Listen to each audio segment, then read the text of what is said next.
On the morning of February 27, 2010, a magnitude 8.8 earthquake hit central and southern Chile.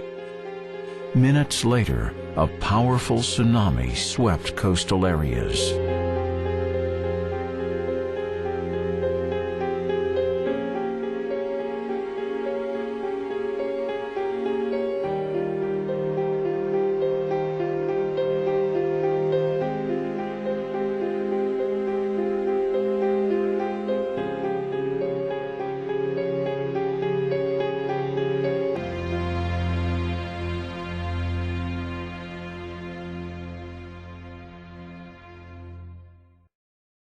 Following the earthquake, Cummins Chile President Jeffrey Dawes, along with other executives, traveled to Concepcion to survey the damage.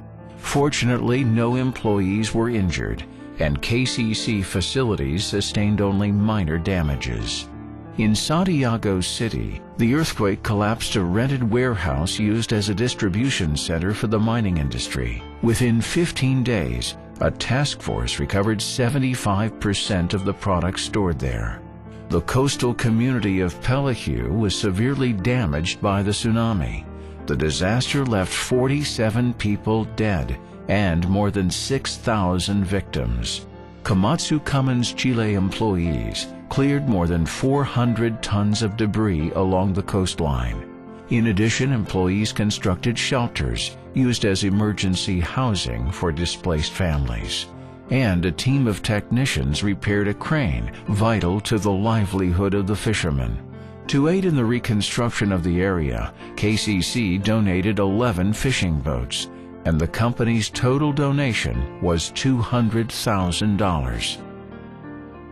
The general manager of Cummins Chile, Guillermo Ilames, said that coastal towns and the country of Chile were grateful for the efforts and donations from the Cummins Foundation and the Cummins employees in Chile. We thank the workers of KCC, Cummins Chile, and Cummins of Chile for their commitment and help.